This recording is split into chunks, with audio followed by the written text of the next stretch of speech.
It's a good thing nobody keeps track of all the different series that I try to start and then never continue. But in today's video, we're going to be doing part 2 of a video that I said I would do monthly. It's basically going to be a Q&A. It's going to be called Ask Dzeeff. I'm probably never going to do it again. I won't even try to pretend like I will, but I wanted to do this one because we just hit 45,000 subscribers a couple days ago. So I asked you guys what dying questions you had that you wanted answered. And yeah, we're going to try to go through as many as possible. I'm really bad at answering questions quickly, but I am going to try to make a point to answer as many as possible in this one video. So the top comment was, if you could put one band card to 3, which would you pick? I think the answer is pretty obvious. I think Substitoad would be cool to have. More though, I just want a Substitoad retrain that is a hard once per turn effect. I think Substitoad is still way too broken to come back. Nowadays, you wouldn't be doing a Mass Driver FTK. You would just summon a million Link monsters, and that's probably still not fair. But a Substitoad card that was a hard once per turn would be really cool, because it'd basically just be 3 extra copies of Swap Frog, which would be awesome. So that's kind of what I want, but at the very least, I mean, having Substitoad back would be cool, just so that I personally could use it, but I think it's probably not healthy for the game. Someone else asked, how do you think a limited Pot of Greed would impact the meta? I think it would impact it a lot more than both Monster Reborn and Regeki. So those cards are very powerful, and they were banned for a long time. Then Konami brought them back, and now they're not played in everything. That might surprise you, but Monster Reborn isn't actually that popular of a choice in Pendulum Editions, which is the most popular deck right now. And it's not, I don't think True Dracos really plays it either. So most of the really good decks aren't playing Monster Reborn. It's just all of the rogue decks that are playing it. And same thing with Regeki, not every deck plays it. But with Pot of Greed, every single deck would play Pot of Greed. There's no deck that would not play Pot of Greed. I'm sure somebody will find some garbage strategy that doesn't want to draw cards for some reason. But just in general, Pot of Greed is ridiculous, and every single deck would play a copy. And I think that's like why it'd be so impactful. I think it would be very impactful. I think that's why Konami hasn't brought it back. Just because something like Monster Reborn and Regeki, which might seem like a no-brainer to someone, most people play it, but not everyone plays it. Where with Pot of Greed, every single person would play it. John asked if your channel logo had to become Yu-Gi-Oh related instead of Spheal. What would you go with? He suggested Garnet, Brilliant, or a character maybe. I don't really know. I'm so tied to the Spheal logo. I almost want to say if my channel logo wasn't Pokemon related, it would just be like a Hearthstone card. I don't know what it would take to make it a Yu-Gi-Oh card, but like probably Garnet. I think one of the reasons that I like having a Pokemon as the avatar is that I know there's not going to be another Yu-Gi-Oh channel that shares the same avatar. I mean, we've all seen a million different accounts with Rescue Rabbit or Pot of Desires or Effect Veiler or Ghost Ogre or something like that, or Dante, especially El Shaddoll Construct. We've all seen a ton of channels with those exact same card artworks. I know that in general, unless someone makes a channel after hearing this, that no one's going to make a Yu-Gi-Oh channel with a Spheal profile picture, so I never have the worry of getting myself mixed up with someone else. Anyway though, did your parents accept your hobby of Yu-Gi-Oh, or were you discouraged to spend too much time in the game?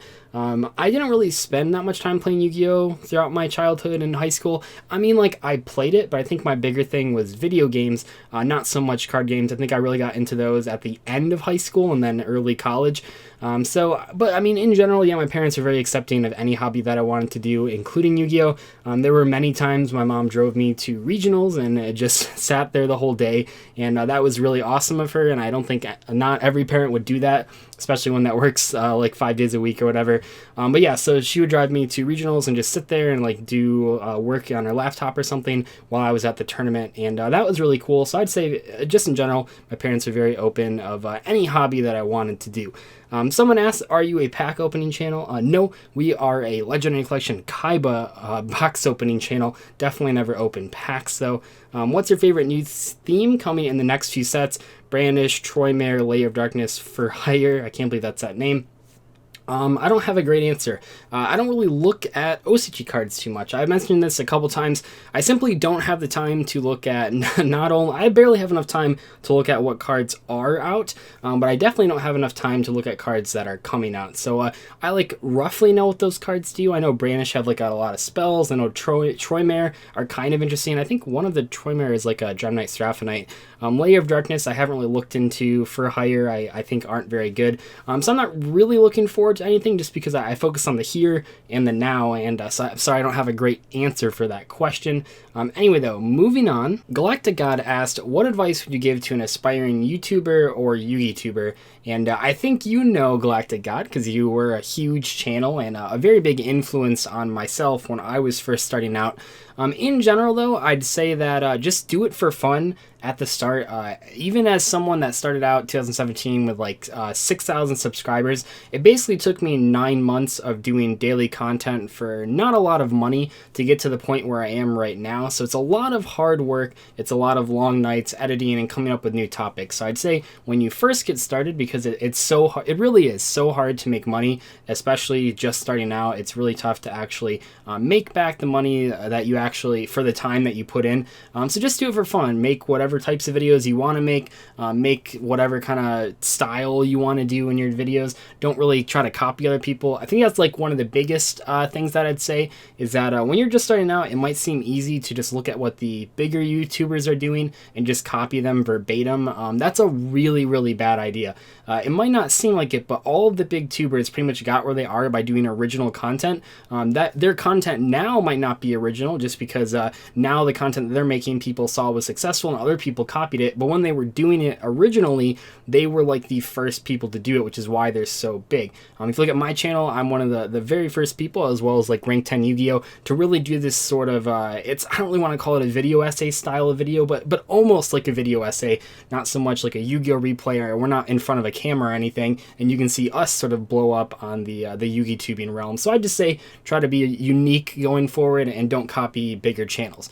Someone else asked, what do you think the worst best deck has been throughout this game's history? I don't know too much about like pre-2008 metagame because I was pretty young, but in recent memory, I would say that Blue Eyes in 2016, the end of 2016, man, every single player that was playing Blue Eyes, even though it was technically the deck that was topping the most, they all complained about it. I mean, it was worse off back then than it is right now. I mean, yeah, you didn't have Link summons keeping it back, but other than that, I mean, Blue Eyes really hasn't changed in all that time. So a lot of people were not happy with how Blue Eyes was, and I can totally understand why, being a Blue Eyes player myself. So I would say that Blue Eyes was probably the worst best deck in recent memory, although it is debatable that Metal Foes were maybe the best deck during that time as well. But Blue Eyes definitely solidified themselves like the top dog for at least a couple months, and people complain about them all the time. Eric asked, how do you avoid content creation burnout? I have sort of a weird method that might not work for everyone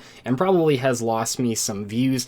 Basically, I end every single series one episode before I think it's going to get stale. This has sort of probably prevented some potential big videos from being big because they never get made. But what that means is that I always, like, if I think a series it's going well, it's going really great, but I think in 2 episodes it'll be stale and people won't watch it anymore, or it's going to be stale to make, something along those lines, I just cut the series completely. And while that is kind of controversial and it is always good to sort of play to your strengths, I think that has really kept my content fresh.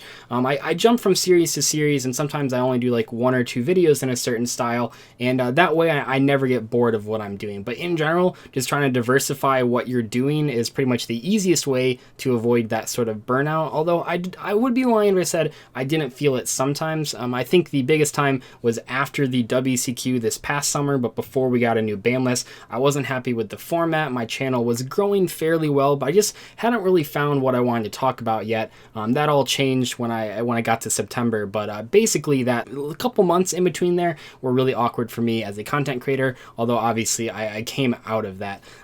Gabriel asked, do you consider yourself a professional player or a YouTuber or both? I wouldn't say I'm a professional player. I don't get paid to play the card game.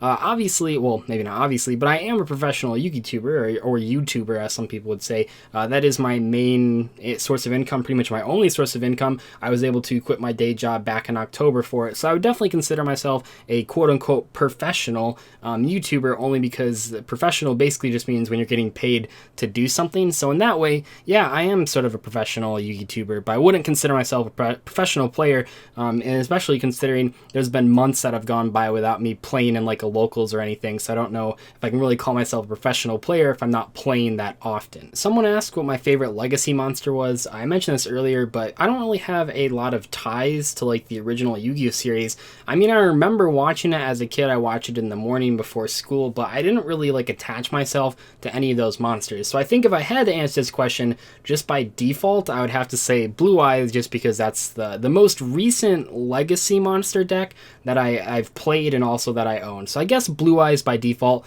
although really I don't have any like super big ties to Blue Eyes. It's just like the only legacy monster that I actually play. Angel LePay said, did you earn a degree in journalism? Because your videos seem to follow the structure of an essay where you have a thesis and support it with detailed reasoning. I enjoy listening to your videos. Well, thank you for enjoying listening to them.